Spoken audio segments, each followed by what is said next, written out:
வணக்கம். இந்த வீடியோவில் நம்ம என்ன பார்க்க போறோம் அப்படின்னு பார்த்தீங்கன்னா, பேரலைசிஸ்னால கை கால் பாதிக்கப்பட்டு இருக்கு. அதாவது ஒரு கை வரல, ஒரு கால் வரல. எனக்கு ஒரு 80% நல்லா இருக்கு, ஒரு 50% நல்லா இருக்கு. எனக்கு 5 வருஷமா இந்த பிரச்சனை இருக்கு. நானும் சில மருந்துகள் சாப்பிட்டு பார்த்துட்டேன்.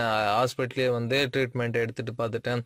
பிசியோதெரபியும் கொடுத்து பார்த்துட்டேன். எனக்கு பலன் இல்லை அப்படின்னு சொல்றவங்களுக்கு ஒரு விடாமுயற்சி உங்களுக்கு கண்டிப்பா ஒரு பலன் தரும். அதுக்கான ஒரு ப்ராடக்ட் தாங்க நான் உங்களுக்கு இந்த வீடியோவில் ரிவ்யூ பண்ண போகிறேன். இது பார்த்தீங்கன்னா, இந்த கால் வரல, கை வரல, இந்த மாதிரி சில பிரச்சனை இருக்குது. எனக்கு 80% க்யூர் ஆயிடுச்சு, ஆனால் ஃபுல்லாக க்யூர் ஆகலை. எனக்கு இன்னும் பேச்சு சரியாக வரல, வாய் இன்னும் கோணலாக இருக்குது. எனக்கு பார்த்தீங்கன்னா, மூளையில் ரத்த கசிவு இருக்குது. அப்புறம் பார்த்தீங்கன்னா, ரத்த அடிப்பு இருக்குது. அதாவது வலது பக்கம் மூளையில் பிரச்சனைனா இடது பக்கம் கை கால் வராது. அதே பார்த்தீங்கன்னா, வலது பக்கம் மூளையில் பிரச்சனைனா இடது பக்கம் கை கால் வராதுங்க. இதுதாங்க பக்கவாதத்தில் பெரிய பிரச்சனைன்னு பார்த்தீங்கன்னா. ஓகே, இது பார்த்தீங்கன்னா மேக்னெட்டிக் மேட்டுங்க. சரிங்களா, இது முள்ளாக இருக்கும் பாருங்கள். மேக்னெட்டிக் மேட்டு. இதுக்கு முன்னாடி மேக்னெட்டிக் பால் பார்த்தோம். இப்போ இது மேட்டு. அதுக்கு பால் பார்த்தது கைக்கு எக்ஸசைஸ் பண்ணுறதுக்கு. இது காலுக்கு எக்ஸசைஸுங்க. அதாவது நம்ம உடல் உறுப்புகளுடைய நரம்புகளும் ஒன்று சேரக்கூடிய ஒரே இடம் எதுன்னு பார்த்தீங்கன்னா கையும் காலு தாங்க. அதில் மிக முக்கியமானது பார்த்தீங்கன்னா காலு. சரிங்களா, இது என்ன ப்ராடக்ட் அப்படின்னு பார்த்தீங்கன்னா, இது எல்லா இடமும் அக்குப்ரெஷர். இது அக்குப்ரெஷரில் இந்த மாதிரி முள்ளாக இருக்கிறது தாங்க பயன்படுத்துகிறாங்க. அந்த காலத்தில் பார்த்தீங்கன்னா, நம்ம செருப்புகள்லாம் அதிகமாக பயன்படுத்தலை. எந்த ஒரு செப்பல் சில்பர் எதுவும் பயன்படுத்தலை. அதனால் நம்மளுக்கு இயற்கை முறையில் எல்லா நோய்களும் அந்த முள் குத்துறதுனாலையும் சின்ன சின்ன கல் காலில் குத்துறதுனாலையும் நம்மளுக்கு சில என்ன சொல்கிறது மர்ம புள்ளிகள் மூலயமா நம்மளுக்கு உடல் உபாதைகளில் மீண்டு வந்திருந்தோம். எந்த நோயாக இருந்தாலும் சரியாயிடும், தானாகவே சரியாயிடும். இப்போ நம்ம சாப்பிட்ற சாப்பாடும் சரியில்லை. நம்ம என்னென்னா எவ்வளோ சொகுசாக இருக்க முடியுமோ அவ்வளோவும் சொகுசாக இருக்கிறோங்க. அதனாலேயே நம்மளுக்கு சைடு எஃபெக்ட் தான். ஆக முடிஞ்ச அளவுக்கு நம்ம 1 ஹவராவது வாக்கிங் போகும்போதாவது அந்த என்ன சொல்கிறது வாக்கிங் செப்பல், ஸ்போர்ட்ஸ் ஷூ இதெல்லாம் இல்லாமல் நடந்தீங்கன்னாவே போதும். இதெல்லாம் கூட தேவையில்லை. இருந்தாலும் இது 80% க்யூர் ஆகிருக்கு, 50% க்யூர் ஆகிருக்கு, எனக்கு முழுசாக க்யூர் ஆகணும் அப்படின்னு சொல்கிறவங்களுக்கு இந்த பேடை தினமும் ஒரு 5 நிமிஷம், ஒரு நாளைக்கு 5 நிமிஷங்க. ஒரு நாளைக்கு 3 வாட்டி 5 நிமிஷம் இதில் நிற்கணுங்க. அது எப்படி பயன்படுத்துறதுன்னு சொல்கிறேன். ஓகே, இந்த ப்ராடக்ட் ரிவ்யூ பண்ணிடுறேன். இது பார்த்தீங்கன்னா acupressure magnetic pyramids for pain relief and total health care அப்படின்னு சொல்லியிருக்காங்க. ஓகே, இதில் உடல் பாகங்கள் இதில் போட்டிருக்காங்க, எப்படிலாம் க்யூர் ஆகுது அப்படின்னு சொல்லி போட்டிருக்காங்க. அப்புறம் பார்த்தீங்கன்னா, நம்மளுடைய பாதத்தில் என்னென்ன பாயிண்ட்லாம் நான் சொல்லியிருந்தேன் இல்லையா, என்னென்ன நரம்புகள்லாம் ஒன்று கூடுது அப்படின்னு பார்த்தீங்கன்னா, இங்கே பாருங்கள், கிளியராக தெரியுது பாருங்கள். அதாவது பிரெயின், மூளை இந்த கட்டை வரல் சென்டர் பாயிண்ட் இருக்குது பார்த்தீங்களா. இந்த மேக்னெட்டிக் முள்ள நிற்கும் போது என்ன ஆகுதுன்னா, இந்த மூளைக்கு ரத்தம், இது மெயின் அதுதாங்க. இதில் நிறுத்துக்கிட்டு இந்த கட்டை வரல இப்போ என்ன சொல்கிறது, வலது பக்கம் பிரச்சனையாக இருந்தாலும் சரி, இடது பக்கம் பிரச்சனையாக இருந்தாலும் சரி, 2 கால் வச்சு இது மேலே ஏறி இந்த பேடு மேலே நிறுத்துக்கோங்க. நிறுத்துக்கிட்டு ஒரு 5 நிமிஷங்க அந்த கட்டை விரலில் நல்ல ஒரு அழுத்தம் கொடுத்தீங்கன்னு வச்சுக்கோங்களேன். இந்த வலது பக்கம் கை கால் வரலனாலும் சரி, இடது பக்கம் கை கால் வரலனாலும் சரி, கண்டிப்பாக படிப்படியாக சரியாயிடுங்க. அது 80% இருந்தாலும் சரி, 50% இருந்தாலும் சரி, 60% க்யூர் ஆகிருந்தாலும் சரி, சுத்தமாக க்யூர் ஆகாம சரி. அப்புறம் சைனஸ் ப்ராப்ளம் இருக்குங்க. எனக்கு தலையில் நீர் கொத்துக்குது, எனக்கு தலைவலி இருக்குது, மூக்குலையும் வாயில் அப்படியே கொட்டுதுங்க. அப்படியே எனக்கு காலில் ஏஞ்சிடணும், தும்மல் வருது, எனக்கு அலர்ஜியாக இருக்குது, ஆஸ்துமா இருக்குது. அந்த மாதிரி பிரச்சனை இருக்கிறவங்களும் அந்த கட்டை வரல அழுத்தம் தரும்போது இந்த பிரச்சனை எல்லாமே தெரியுதுங்க. கட்டை வரல மட்டும் இல்லை, இந்த 5 வரலுமே நல்ல ஒரு ப்ரெஷரை தரணுங்க. 5 வரலும் ப்ரெஷர் தரும்போது தான் இந்த சைனஸ் பிரச்சனையும் சரி, இந்த மூளையில் இருக்கிற பிரச்சனையும் சரி எல்லாமே தீருங்க. அடுத்து கண், இந்த கட்டை வரல் பக்கத்தில் இருக்கிற நடு வரலுக்கும் இந்த நீட்டு வரல் கட்டை வரல் பக்கத்தில் இருக்கும் இல்லையா, அந்த விரலுக்கும் இடையில இருக்கிறது இந்த கண்ணுடைய பாயிண்ட். நம்மளுக்கு கண் பார்வை சரியா இல்லை, கண் எரிச்சலாக இருக்குது, கண் சிகப்பாக இருக்குது, கண் இந்த மாதிரி ப்ராப்ளம், கண் சம்மந்தப்பட்ட அனைத்து பிரச்சனைகளுக்கும் அந்த பாயிண்ட் அங்கே இருக்குது.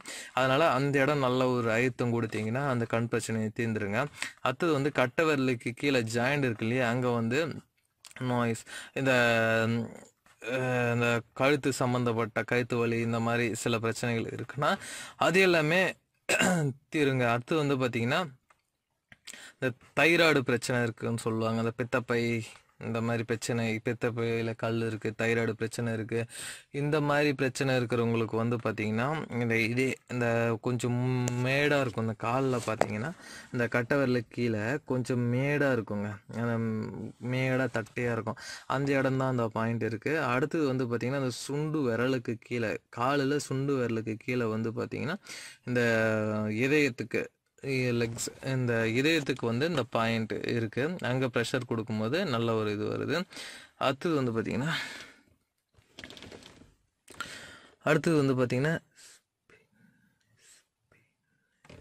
ஓகே, அடுத்து வந்து பார்த்திங்கன்னா கிட்னிக்கு வந்து பாயிண்ட் வந்து பார்த்திங்கன்னா இந்த பள்ளமாக இருக்கு இல்லையா, பள்ளமாக இருக்கிறதுக்கு ஆப்போசிட்டில் கொஞ்சம் மேடாக இருக்கும்.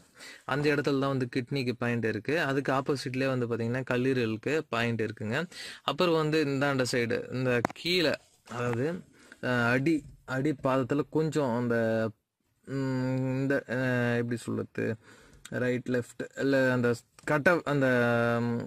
கட்டை விரல் சைடே வந்து பார்த்திங்கன்னா குடல் சம்மந்தப்பட்ட அனைத்து பிரச்சனைகளும், ஜீரணம் பிரச்சனையாக இருக்குது, மலச்சிக்கல் பிரச்சனையாக இருக்குது, இந்த மாதிரி பிரச்சனைகள் எல்லாமே வந்து பார்த்திங்கன்னா இந்த இடத்துல லாஸ்ட் பாயிண்டில் இருக்குங்க. இந்த மாதிரி எண்ணற்ற இது எப்படி யூஸ் பண்ணணும் அப்படின்றத சொல்லியிருக்காங்க பாருங்கள். இந்த பாருங்கள், இந்த பாயிண்டில் கொடுத்துருக்காங்க. ஆனால் ஹிந்தியில் கொடுத்துருக்காங்க, இங்கிலீஷில் கொடுக்கல. இங்கிலீஷில் எல்லாமே இந்த இமேஜ் கொடுக்காம டெக்ஸ்ட்டாக தான் கொடுத்துருக்காங்க, எப்படி யூஸ் ஆகுது அப்படின்ட்டு. இது வந்து ஹிந்தி இங்கிலீஷில் இது எப்படி கொடுத்துருக்காங்க. இந்த மாதிரி நிறைய ப்ராடக்ட், இந்த ப்ராடக்ட் தான் வாங்கணும்னு இல்லை, இது ஆன்லைன்லேயே கிடைக்குது. இந்த பேடு பாருங்கள், ஓகேங்களா. சாதாரண ஒரு பேடு தான். என்ன ஒன்று, இது ஃபைபர் பிளாஸ்டிக்கு. இதில் நிற்கும் போது இது சென்டர், அதாவது இந்த கால் இருக்குதுன்னு வச்சுக்கோங்களேன். ஏன்னா வீடியோ வந்து காருக்குள்ளே தான் ஷூட் பண்ணுறேன். Okay, no problem. இப்போது இதுதான் கால் பாருங்கள். இது கால் இப்படி வைக்கும் போது இந்த சென்டர், இந்த உருண்டே அதில் பாருங்கள், பார்த்தீங்கன்னா தெரியும். இந்த சென்டராக கொஞ்சம் மேடாக இருக்கும். இந்த மேடு வந்து இந்த கால் கேப்பில் வரணும் பாருங்கள். கேப்பில் வந்து கொடுக்கணும், இப்படி கொடுத்து ப்ரெஷர் பண்ணுங்கள். அப்புறம் பாருங்கள், இந்த ஓரம் இப்படி வச்சுட்டிங்க, பாதி மேடு கவர் ஆகிற மாதிரி, பாதி மேடு இன்னொரு கால் கவர் ஆகிற மாதிரி வைக்கணுங்க. மேடு வந்து பார்த்திங்கன்னா இன்னொரு கால் கவர் ஆகிற மாதிரி வைக்கணுங்க. வச்சு நல்லா ப்ரெஷர் கொடுத்தீங்கன்னா போதும். நல்ல ஒரு அழுத்தம், ஒரு 5 நிமிஷம் இந்த மாதிரி நல்ல ஒரு அழுத்தம் கொடுத்துட்டு வந்தீங்கன்னாவே போதுங்க. நல்ல ஒரு முன்னேற்றம், இந்த பக்கவாதத்தினால பாதிக்கப்பட்டவங்களுக்கு நல்ல ஒரு முன்னேற்றம் கிடைக்குங்க. அந்த அளவுக்கு இது வந்து ஒரு சூப்பரான ஒரு ப்ராடக்ட்டு, ஒரு சீப் அண்ட் பெஸ்ட்டு ப்ராடக்ட் தான்.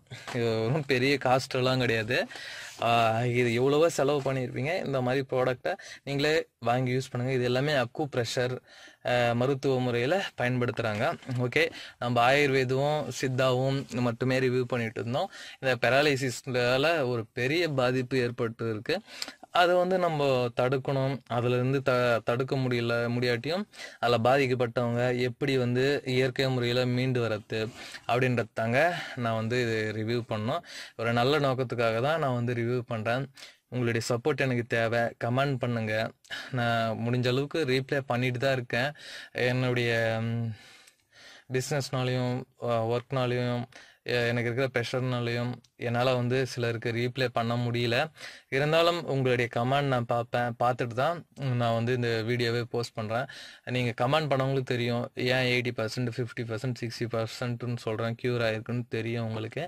நீங்கள் சொல்லக்கூடிய அந்த பர்சனலாக உங்களுக்கு வந்து ரீப்ளே பண்ண முடியாட்டியும் என்னால் நீங்கள் கேட்கக்கூடிய கேள்விகளுக்கு பொதுவான ஒரு பதிலை வந்து என்னால் தர முடியும். நீங்கள் கேட்குற கேள்வி எல்லாருக்கும் பொருந்துமானா கண்டிப்பாக அதுக்கு ஒரு வீடியோவாக நான் ரெடி பண்ணி போட்டுருவேங்க. ஓகே, இவ்வளோதான் விஷயம். இந்த மாதிரி வாங்கி பயன்பெறுங்க, நல்ல ஒரு விஷயந்தான். ஓகே, தேங்க்யூ ஃபார் வாட்சிங். இந்த வீடியோ உங்களுக்கு பிடிச்சிருக்குன்னு நினைக்கிறேன். நம்ம சேனல் இன்னும் சப்ஸ்கிரைப் பண்ணலாம், நம்ம சேனலை சப்ஸ்கிரைப் பண்ணிவிடுங்க. கூடவே பெல் ஐக்கான் அழுத்திட்டிங்கன்னா நான் போடக்கூடிய வீடியோ உங்களுடன் வந்து சேருங்க. ஓகே, தேங்க்யூ ஃபார் வாட்சிங். இன்னொரு விஷயம் நான் சொல்லிடுங்க. இந்த பக்கவாதத்தினால பாதிக்கப்பட்டு இருக்கவங்க என்னென்ன காய்கறிகள் வந்து சாப்பிடணும் அப்படின்றத சொல்கிறேன். என்ன மாதிரி உணவுகள் சாப்பிடக்கூடாதுன்றதையும் சொல்கிறேங்க. ஒன்றும் இல்லை, அது ஒரு தனி வீடியோவே எந்த மாதிரி சமைச்சு போடணும், சமைச்சு சாப்பிடணுன்றத நான் சொல்கிறேன். ஓகே, இது வந்து எண்டிங் தான். யார் இதில் வந்து எவ்வளோ நேரம் நீங்கள் வந்து இதை பார்ப்பீங்க அப்படின்றது எனக்கு தெரியாது. இருந்தாலும் லாஸ்ட்டாக சொல்ல வேண்டிய சுச்சுவேஷன் அமைஞ்சிடுச்சு. ஓகே, நெக்ஸ்ட் வீடியோவில் நான் ஃபுல்லாக சொல்கிறேன். ஓகே, இப்போ என்னால் ஸ்டார்ட்டாக சொல்லிடுறேன். அதாவது என்னென்ன உணவுகள் வந்து சாப்பிடணும்னு பார்த்தீங்கன்னா, அதாவது கத்திரிக்காய் மெயினாக சாப்பிட்ணுங்க, முருங்கைக்காய் சாப்பிட்ணுங்க. இது 2 தான் சாப்பிட்ணும், வேறு எதுவும் சாப்பிடக்கூடாது. தக்காளி வெங்காயம் வந்து லைஃப் லாங் அவங்க வந்து அவாய்ட் பண்ணிட்டாங்கன்னா அந்த பக்கவாதத்தில் வந்து மீண்டு வந்துடலாங்க. குளிர்ச்சியான பொருள் எதுவுமே தரக்கூடாது, சீதளமான பொருள் எதுவும் தரக்கூடாது. அவங்க இது தவிர்த்து வேறு என்ன சாப்பிட்ணும் அப்படின்னு பார்த்தீங்கன்னா, ரசம் சாப்பிட்ணுங்க. மிளகு ரசம், கொள்ளு ரசம், இது வந்து மெயினாக சாப்பிட்ணும். ஹீட்டான பொருள் தான் வந்து அதிகமாக சாப்பிட்ணுங்க. பழ வகைகளில் பார்த்தீங்கன்னா பப்பாளி பழம் மட்டும்தான் சாப்பிட்ணும். சப்போட்டா சாப்பிட்லாம், சரிங்களா. அன்னாச்சி பழம் சாப்பிட்லாம், வேறு எதுவும் சாப்பிடக்கூடாது. அப்புறம் வந்து பார்த்திங்கன்னா, இன்னும் வேறு என்ன சாப்பிட்லாம் அப்படின்னு பக்கவாதத்தில் பாதிக்கப்பட்டு வீக்காக இருக்கிறவங்க அப்படின்னு பார்த்திங்கன்னா, பேரிச்சம்பழம், அதாவது சர்க்கரை தண்ணி இல்லாத பேரிச்சம்பழங்க. பேரிச்சம்பழத்தில் நிறைய வகை இருக்குது. நம்ம எல்லாம் பார்க்குறது நார்மலாக இந்த என்ன சொல்லுறது, மூச்சுக்கிட்டு ஒரு மாதிரி சர்க்கரை தண்ணி இருக்குல்ல, அதை சாப்பிடக்கூடாதுங்க.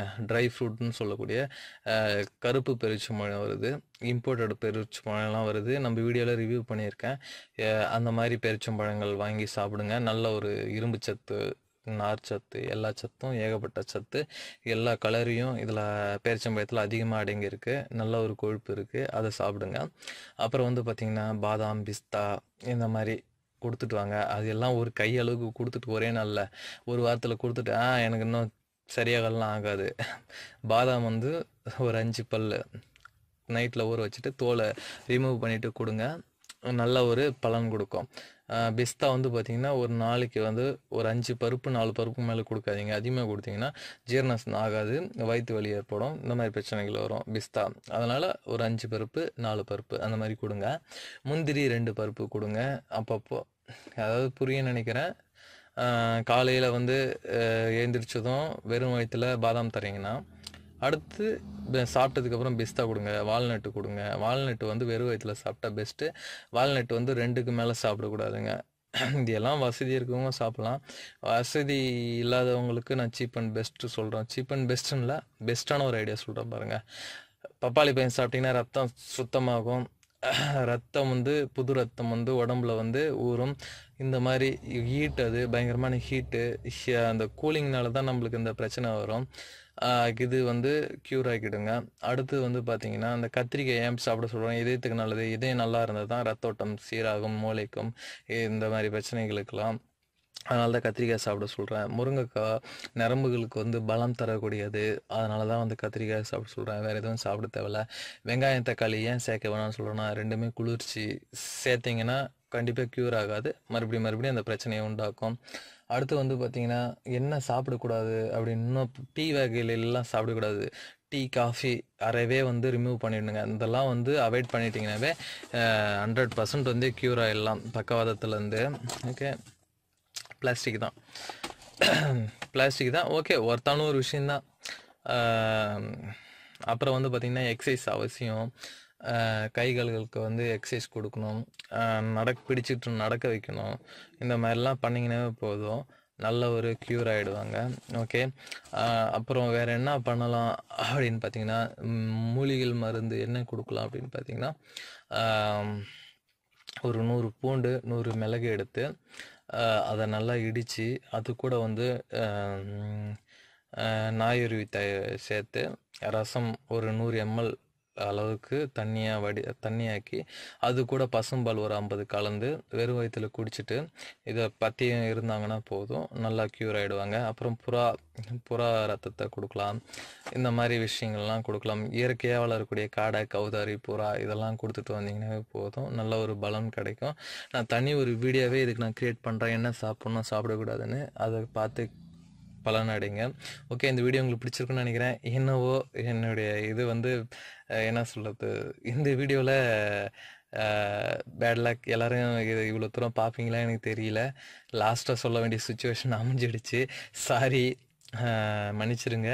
ஓகே, இது பயனுள்ள ஒரு வீடியோவாக நான் நினைக்கிறேன். தேங்க்யூ ஃபார் வாட்சிங். ஓகே, எனக்கு இவ்வளோ சப்போர்ட் தர உங்கள் எல்லாருக்கும் மனமார்ந்த நன்றி. எல்லோரும் வீட்டு உள்ளே இருங்க. ஏன் சொல்கிறேன்னு எனக்கு தெரியும், உங்களுக்கு தெரியும். சில பிரச்சனைகள்லாம் வந்து நான் உலக அளவில் வந்து ஓடிட்டுருக்கு. ஓகே, தேங்க்யூ ஃபார் வாட்சிங். சேஃபாக இருங்க. தேங்க்யூ ஃபார் வாட்சிங்.